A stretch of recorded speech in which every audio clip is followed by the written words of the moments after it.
Hey everybody, welcome to another edition of Courtside with Beilinson Tennis, part of the Tennis Channel Podcast Network, our pre-US Open draw preview episode here, as always, with my co-host and Hall of Famer, Steve Flink. Steve, we made it. We did make it. The final major of the year. Are you ready to talk some storylines and some early round enticing matchups? Yeah, that's just the right adjective because many more than usual. I'm going to let you lead us into them, but I can't think of a major in a long time that's had so many intriguing first round clashes and prospective second and third rounders as well. The draw couldn't have worked out much better than it has.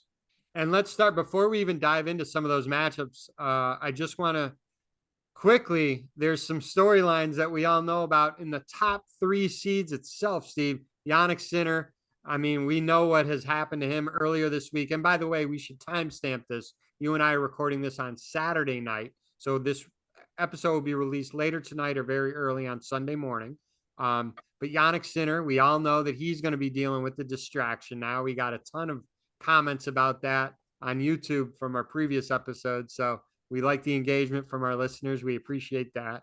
We have Novak Djokovic, who cut his practice short yesterday versus Holger Rune. There was a rumor that he also cut it short today, which again, today would be Saturday for the listeners. That seemed to be a false call. Then thirdly, Carlos Alcaraz. We saw the video of it rolling his ankle in practice, but thankfully he said he's going to be okay. Steve, for the top three seeds, these are not ideal storylines heading into the final slam. No, not at all. Not at all. I mean, listen, in Sinner's case, he's dealing with a wounded psyche because there's been so much widespread reaction, much of it negative about him getting cleared on the steroids charge. And, that caught everybody by shock day after he'd won Cincinnati. Suddenly the story breaks and there's been reaction from players and from some members of the media. And bottom line is it's not a pleasant thing for him to have to head into the last major of the season on the heels of such a story. And he did a good job defending himself in his press conference and pointing out that he's an honest guy. And frankly, I agree with him. And hopefully the fact that the news is out there now and is circulated already, and there's already been this reaction, maybe he will be allowed to, as he said, to breathe again, to take in some fresh, clean air, as he put it. I hope so, because I'd hate to see him lose for the wrong reasons or because he's had this internal ever since April, ever since that he first learned of the charges of what happened at Indian Wells with the testing. So that's number one. Hopefully he recovers from wounded psyche. Hopefully Alcaraz, he seemed very upbeat in his late afternoon press conference, talking about that ankle and saying it's going to be fine. He just was doing it as a precautionary move. And then Djokovic with his back, that's apparently what flared up yesterday when he was supposed to practice with Holger Rune. And then he did come back and practice today with Stan Wawrinka, and he held a press conference right after Carlos late afternoon on site that I attended. And he seemed very, very upbeat and optimistic in that press conference and talked about how much he's looking forward to playing on Monday night. So let's hope that all three of them can perform at peak efficiency this tournament, because if they do, we're in for a treat. Yeah, let's start. We'll start at the top of the men's draw, and I want to talk about the first two matches that are listed in the draw. First one is we just talked about the individual. Yannick Sinner plays Mackenzie McDonald. I think, Mackenzie can play really good ball. We've seen him have good results. But if Yannick can put the distractions aside, I think it should be pretty straightforward for Yannick. Yeah, listen, a chance that he drops a set, unlikely. I think most likely Sinner wins that. Maybe one tough set, but he should win in straight. The match right underneath theirs is Elliot Spizzeri versus Alex Michelsen. And Spizzeri played an unbelievable college career at the University of Texas. And Michelsen, he played the final of Winston-Salem. He almost got into a little bit of trouble today, hitting a ball into the crowd after the fourth game when he was down 0-4. And again, this is something that tennis has been dealing with, inconsistencies of rules, Steve. And he got very lucky that he was not defaulted. Now, you could say, hey, it's a Sunday final. They've only played 4 games. what are they going to do? Default them, and then there's no more tennis to be played? You would hope that wouldn't enter the minds of the officials or whatnot, supervisors. A rule is a rule, and it's meant to be enforced no matter time and circumstance. But in this case, he was fortunate they didn't default him. Alex still lost the match, lost the final, but just something to look for. These are two young Americans, and Spizzeri and Mickelson should be a fun match to watch. Yeah, it's a very valid point you raise, is consistency of the rules. I think there has been a certain timidity about enforcing that particular rule. And when the officials have an out, or if they see themselves with an escape hatch, they take it. That's my feeling, that they're not necessarily comfortable defaulting a player, although it has been done. Now, he's a little hot-headed, David. Mickelson he's so much fun to watch. He's so highly charged. There's a positive side to it. The negative is things like that can happen. But he played a really good match against Sinner in the opening round of Cincinnati. I think it was 4-5. Played beautifully. He really played him. I know how much he'd love to earn a rematch with Sinner by winning that first round match of, that first round clash. And I got to give him the edge going in, coming off this final. But I'd like to see it, because I was so impressed how he went toe to toe with Sinner in Cincinnati from the backcourt. I was amazed. And I don't know, I correct myself. I may have said a Sunday final. It was a Saturday final, obviously, if I did say Right. the day. So let me correct myself on that. All right. Let's go down a little bit. And I see a match here that is dangerous for Tommy Paul. That said, if Tommy can get through this match, I think he can make a little run here, and I hope so. But he plays Lorenzo Sonego, and to me, Sonego and Musetti, and maybe it's mentally in my head, or maybe it's when you really dive into the stats, it's true. I feel like Sonego and Musetti has gotten in the way of some Americans. We know Musetti did recently with Taylor Fritz at Wimbledon, but I feel like these two players are dangerous to Americans that are trying to make a run in slams. Yeah, and Sonego and Musetti beat Fritz also at the Olympics as well. Followed it up with a clay court win over Taylor after beating him on the grass at Wimbledon. Yeah, that'll be interesting. I mean, look, Sonego crushed Mickelson. Nobody saw that coming. The title run for him this week, and that's Right. going to give a big, nice dose of confidence. On the other hand, Tommy is a self-assured guy who I think he likes his chances in best of five, and that one could go five, frankly. But I still see Paul surviving, and then maybe eventually he plays Sinner in the round of 16. That I would like to see. Sinner the clear favorite, but Tommy can make him work hard, and he can push him to the hilt.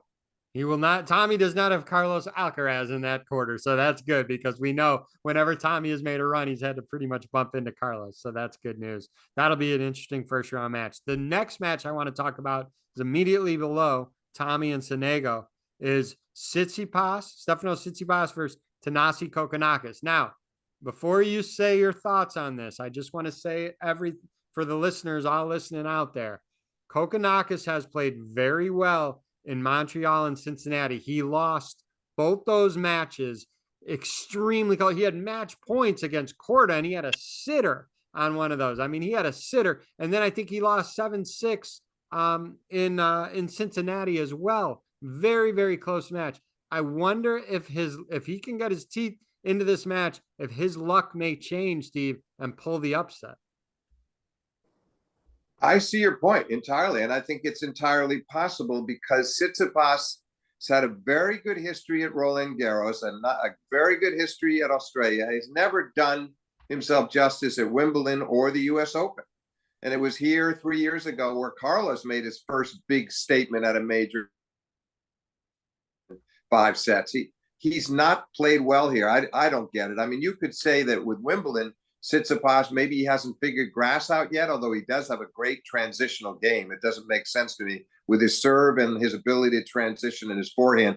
And he should do better there as well. But be that as may, his open history has been highly disappointing. So he could well be. And we remember, I mean, he just had a lot of tough losses in New York. So I just feel like he could be very vulnerable in that contest, and it's likely to go down to the wire, as so many Kokkinakis matches do. Yes. All right, let's go down a little bit, and we got another American who's been playing good ball. Let's keep him healthy. Sebi Korda plays Corentin Moutet, which is going to be a tough match. That's a tough first round match. I think Sebi gets through, but that's going to be a challenging first round match.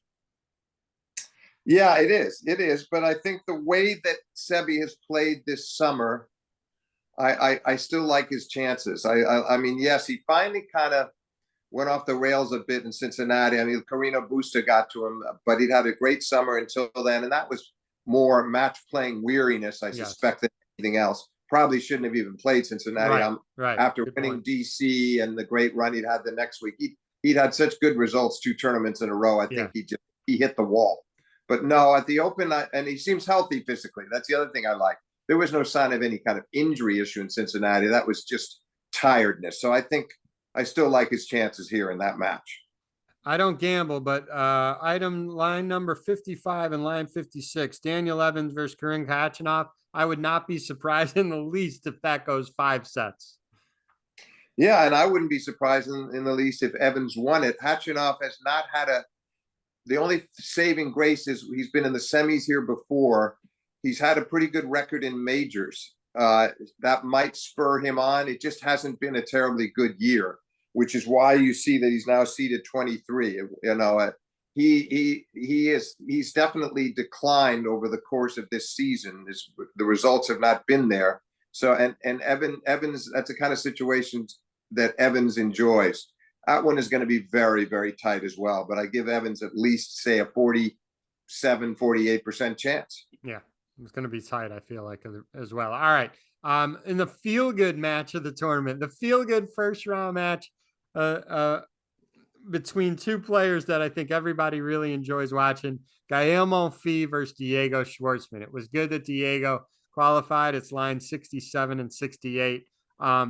Gael, I mean, he beat Carlos in Cincy, so he's got to have some confidence going. Probably Monfils gets through that, but we're glad that Schwartzman gets to play another slam. I see it your way. I see Monfils in 4. You never quite know with him. Physically, things can happen, and odd injuries can occur, and that's the thing that always makes me most nervous about him. He's going to do something to his body that, with maybe one bad reckless move for a ball, and otherwise I like his chances right now. As you mentioned, I mean, for Diego, just being in the tournament is a triumph, having qualified. So I'm going to give Gael the edge, and then that would give him potentially a second round meeting with Casper Ruud, who's had his own difficulties lately, and that would be very interesting. Frankly, I think Monfils, that's a match he could win if he can earn the right to play the number 8 seed. How about Holger Rune versus Brandon Nakashima? I mean, Nakashima's had some good results this summer. I think Rune wins that 3 or 4. Oh, I think 4, more likely 4. I wouldn't even be shocked if it went 5. I'm going with Rune as you are. Improved form. He's coming off a semifinal, although a disappointment in the semis of Cincinnati, not being able to convert that match, those 2 match points in the semis there. I mean, he was so close to beating Francis Tiafoe and having a shot at himself to play Sinner. And he's played Sinner so tough in the past and beaten him. So I think that was a disappointment. On the other hand, he showed very good form there all week. It's still an encouraging run for him. So I'm going to give him this win, but I think at least 4, possibly 5. Another feel-good match, Ben Shelton versus Dominic Thiem. U.S. Open giving Thiem the wild card, something that the French Open did not do. I know that upset a lot of tennis fans. Glad Thiem's in the draw. Ben Shelton, first round. Going to be entertaining. I think are they first up? They're like at noon or something on Monday. Yeah, they are. They are, absolutely. I'm going to write that for the daily program. You know, David, it's interesting you bring that up about the French versus the U.S. He's in a couple of French finals against Rafa. He's had an incredible record at Roland Garros too, but they wouldn't do it. Here, he actually won the tournament in the COVID year of 2020, beating Zverev in the finals in that startling, tumultuous 5-set match that went into the 5th set breaker. And he also had an unbelievable match versus Rafa. I think it was a quarterfinal a few years back. 7-6 in the 5th. Yeah, 7-6 in the 5th. That was a beauty. But winning the tournament as a former champion, it would be who was on his way out of the game. It was the right move. I'm glad they saw fit to give him this wild card. I'm not giving him more than maybe a 15% chance to beat Ben Shelton, if that. I just think right now it's not in the cards. Ben on the hard courts has got a clear advantage, and Team is just nowhere near what he once was. But I'm just hope he can make a decent showing, and I hope maybe steal a set somewhere along the way and show the fans some glimpses of the old essential prime time Team, because he was a joy to watch, frankly, on any surface, but particularly on clay, but quite a bit on hard courts as well. And that's why he was 2020. Yeah, amen to that. I echo those thoughts. How about this one? And this is going to be a little interesting. Um, Alex Kovacevic versus Francis Tiafoe. And we know that Tiafoe is now playing well. He had an awful year and he's getting going, which, again, the sport of tennis is better when Francis is playing well. But Kovacevic, it's a little tricky. They all live in Florida. They're all close friends, Steve. And that element itself gives a little, there's something a little extra when friends play each other. And it sometimes is a little bit harder for the favorite. So I'm not going to pick Kovacevic out of, to win that match, but I'm definitely going to watch that match with, a little extra attention how that goes. I know Alex is very good friends with Tommy Paul, and they're all the guys who down there that live in Florida are all very close. Interesting to see how that one's going to turn out. Yeah, I mean, all very good points. I think it's enough to make it a bit more of maybe a bit more of a nerve-wracking encounter for Francis than it might have been against somebody else ranked in similar territory. But I still think, given the summer that he's had, given that final round appearance in Cincinnati, that he's feeling pretty good about himself, on top of his wonderful U.S. Open history, which included that semifinal against a couple of years ago against Carlos, which went 5 sets. And so I feel like, yes, Tiafoe will be tested, and frankly, I would expect him to probably lose a set, but I like his chances to win that, comfortably in 4, comfortably. Yeah. Okay, let's go to the women's side of things, and then we'll come back. I'll ask you for final thoughts on everything, but let's go to the women's draw, because again, just some enticing first round matchups. I want to start with line 17 and line 18. Danielle Collins versus Caroline Dolehide. Now, again, Collins said she's retiring at the end of this year, so this will be an interesting first round match. Caroline Dolehide can play some good ball. We've seen it. Oh, absolutely. And so it adds a little layer of pressure to Collins. And by the way, I know she said she's going to retire. I take her at her word, because I think, it's related to family and where she sees her future. I don't see her turning around despite all her great success across this season and changing her mind. So I do. So maybe that adds a bit of pressure, but I think she'll be. I think when I look at their respective games, I'm looking at maybe a tight 2-set win for Collins. How about Emma Raducanu versus Sophia Kenin? Well, that's a beauty. That's a beauty. Grand Slam champions. I mean, it's fun to think of it from that standpoint. 2 players who obviously shine in years gone by, not the distant past. But I think that Emma is starting to revisit the form we saw from her, 3 years ago. I mean, when she was so impressive, when she came and went all the way to the U.S. Open title without losing a set. Three qualifying matches, 7 main draw, beats Leylah Fernandez in the finals. Splendid run. She's starting to look a bit more like that version of Raducanu. Kenin, not quite so much like her primetime version. So I'm going to go with Raducanu in that match. Very tight, though, 3 sets. But I like her in the end to pull out the victory. What do you think? I'm going Kenin 6-4, 6-4. So let's see how that ends. All right.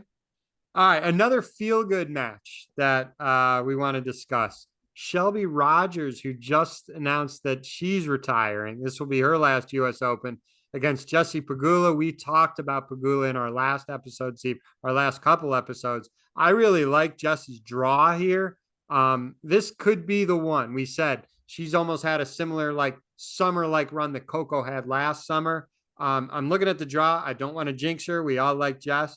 But Steve, this could be the one where she breaks through to a semi and maybe beyond. Yeah, listen, look, I agree with you. She will potentially have to deal with Collins in the 16s and maybe Iga in the quarters. So it's not easy, but the way she's played those last 2 events, David, winning one tournament, finals in Cincinnati, losing there to Sabalenka, but so impressive through that entire stirring stretch. Kind of recovered her old confidence and exuberance in playing the game. You could see it. And she commented about how well she feels she's moving. Didn't say it arrogantly, but seemed kind of pleasantly surprised how well she felt she was moving. That's such a key to her success. So yes, I think this could be. I would love to see her earn that quarterfinal showdown against Iga and put the pressure on Iga in New York, where yes, Iga's won one title, but she's not the same commanding performer she's been at Roland Garros or on clay. So that I'd love to see that, and wouldn't that be the right way to break the quarterfinal syndrome? Beat the best player in the world in the quarters. I think it's entirely possible. Well said. How about line 49 and line 50? Elena Ostapenko versus Naomi Osaka. I mean, gosh almighty, people's eyes are going to be tuned in on that one. Who knows what's going to be happening on the court during that one? Once again, poor Naomi, who has been struggling. We've talked about it. We talked about how close she came to beating Iga and Roland Garros, had a match point, what that potential victory could have done for her. Lots of other difficult draws. And now in Ostapenko, she's facing the number 10 seed. She's facing a player that will put her under a lot of pressure on her second serve. That's why I think in this match, David, the key is going to be Naomi's got to keep that first serve percentage above 65%. And not allow Ostapenko to have these opportunities to knock off winning returns off seconds. And also, Naomi's got to keep her own returns deep because Ostapenko can't be allowed to start dictating from the center of the court. Right. That'll be a really intriguing. And I think they're going to be on Tuesday. They might be playing Tuesday, if I'm right, after Collins. So that'll I don't even want to make a call on this. All I'll say is I think Naomi and Ostapenko are going 3 sets, and it'll be exceedingly close. I think Osaka gets through this match, but there are going to be times during this match and we've all seen it with Ostapenko, where she is just on fire, and that's going to happen. And Osaka's going to have to weather that storm and slow down pace of play, try to give her different types of spins, try to get balls out of her hitting zone, if she can even do that. If Ostapenko is just redlining like crazy, it's hard to do that. But if she can weather that storm and have Ostapenko's level dip a little bit, I think Osaka gets through this one. Well, she has something to say about that too, David, Naomi, in the sense that she's got such a big, explosive flat forehand herself. If she's seizing the initiative and getting that first strike in and taking control of rallies herself and knocking Ostapenko back on her heels, she's capable of doing it as long as she's at her best off the forehand side. So again, that'll be another key along with her first serve, is the ability to take control of rallies off her forehand side and not allow Ostapenko to start hitting blind winners left and right. That's why it's so interesting tactically to see who is able to take control of those rallies. Line 63 and line 64, Bianca Andreescu versus Jasmine Paolini. Now we know the run Paolini had, French Open and Wimbledon. Bianca Andreescu, oh, by the way, she won the U.S. Open in 2019. Yeah.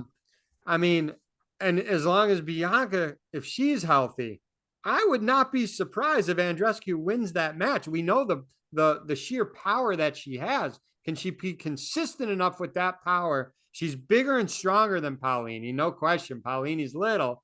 Can she be consistent enough through the course of the beginning to the end of the match to get through it? That's obviously the real question.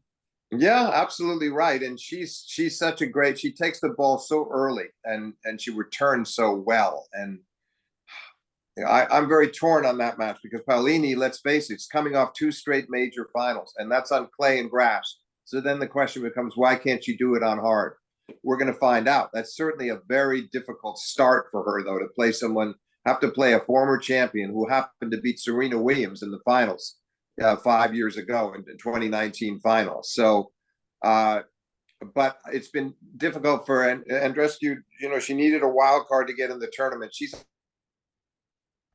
this year, but hasn't been able to sustain it necessarily. So I guess in the end, if I had to make a call, I'm going with Paolini 7-5 in the third. That one is another one that has, that figures to be extraordinarily close. And then a player that we've talked a lot about, just love the potential. Peyton Stearns, line 109, plays Sorenko in line 110. Want to see if Peyton can make a little run here. She's going to have the crowd behind her. Plays Cass. If she can get through that one, she may play Kasakina. It looks like the 12 seed. Not a horrible draw, but Peyton, we know with her power, and we know with big matches, Steve, she plays well. She rises to the occasion. So let's hope she gets through that first one, and then let's see if she can make a little run here. Yeah, then her reward might eventually be a meeting with Donna Vekic, which is no fun either. Right. I think this draw could have been a lot kinder to Peyton, but on the other hand, she'll have crowds. She'll be spurring these crowds on in New York. She's a crowd pleaser, and it's a combination of her game and her personality. But she's got her work cut out for her with a draw like that. I hope that she can play her best. We haven't seen her at her very best in recent weeks, but she may be due for a big splash, and the Open is the perfect place for that to happen.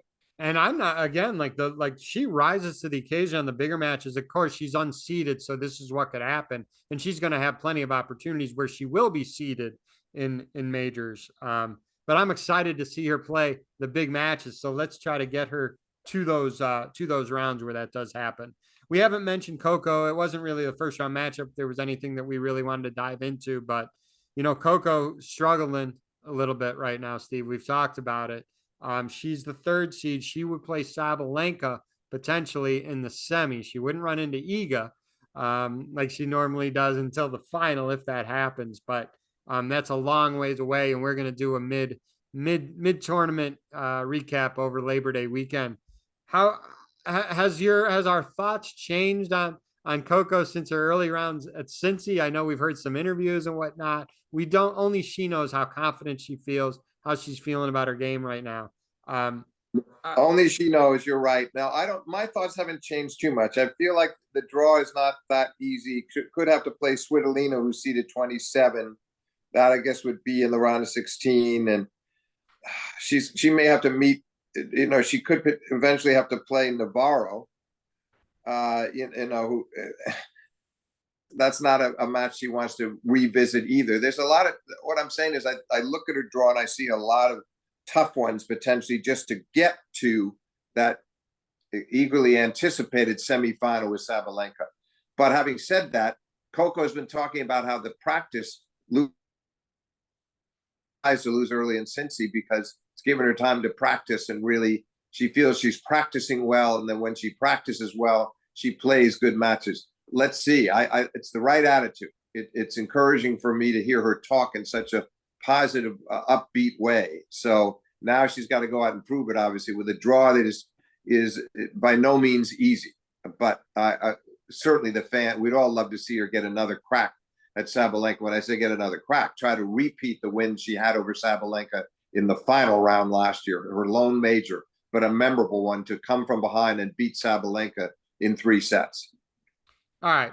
What else did I miss? What storylines do you want to talk about? Do you want to throw any wild ideas out there? I'm looking at this draw, and we talked about it already, but if you told me, Steve, that Andreescu beats Paolini, if you give me that guarantee and you guarantee that Andreescu stays healthy through the tournament, these are 2 big things, right?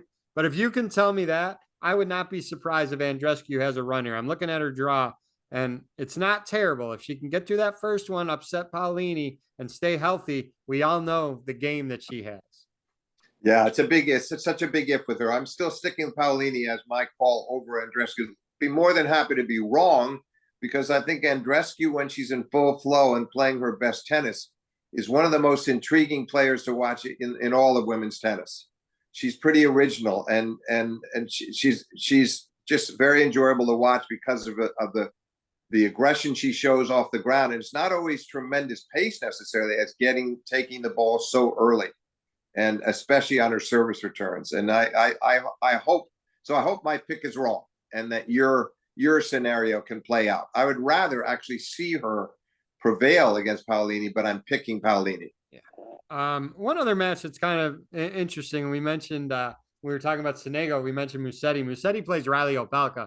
Riley Opelka is just coming back now. He's played a couple tournaments, but again, Opelka can just serve and take the racket out of your hand, get yourself to tiebreakers, and then advantage server for the most part. Yeah, but tougher in best of five against somebody who has been so significantly improved. I mean, granted, Francis in Cincinnati took him apart. That was the first little letdown from Musetti in a long time, since he sort of started to play the best tennis of his career is back at Roland Garros when he took Novak to 5, and then it shifted onto the grass. He was great on the grass, semis of Wimbledon. So I feel like Musetti, I'm still liking him against Riley, but I think Riley is going to make that and we're likely to see at least one tiebreak and maybe more than that. So that would be that's Riley's only path, I think, is to squeeze out tiebreaks. I still like Musetti in 4. Like I said, we're going to do we'll do a Labor Day one. We haven't picked out our day yet, Saturday, Sunday, Monday, but we'll definitely do one mid-tournament. So we don't need to predict too much in the future. What did I miss? Anything else you want to talk about before we wrap things up here? No. I mean, listen, obviously we're all hoping that we can get, we talked about Sabalenka potentially playing Coco in the semis. That would be a dream semifinal in a sense. So would A lot Carlos. of tennis to get there. A lot of tennis. The other one that we hope down the road, and we'll have more time to talk about it, would be that Carlos Sinner semifinal. So looking forward to that, and just to watching how all of the big three perform. Because as we started the podcast, we talked about some of the things that have happened to them. The Carlos with the ankle and Novak with the back and Sinner with the wounded psyche. But I'm feeling pretty good right now that we're going to see all three of them at their zenith in this tournament. And if that happens, it's a great way to end the Grand Slam season. 100%. All right. So we're going to be fully staffed for this event. We got you there going every day. We got our good friend, David Zakoden, our top East Coast staffer. He's going to be there. So I'm sure you two will meet up. We got Katie and myself. We're going to cover it from, I guess we'll call it a Midwest perspective. I don't even know what that really means, but we'll do our best. And well, only somebody for the Midwest could say that. You can define it. You know what it means. It means to be somebody like you. Exactly. So we got the Midwest point of view covered. We got 2 people on the grounds at the Open. It's going to be fun. I know you can't wait. I can't wait. We're going to do this again over Labor Day weekend, and we'll have definitely a lot of storylines and a lot of good matchups to talk about. Yeah, looking forward to it, David, and enjoyed this discussion tonight. Thanks, Steve.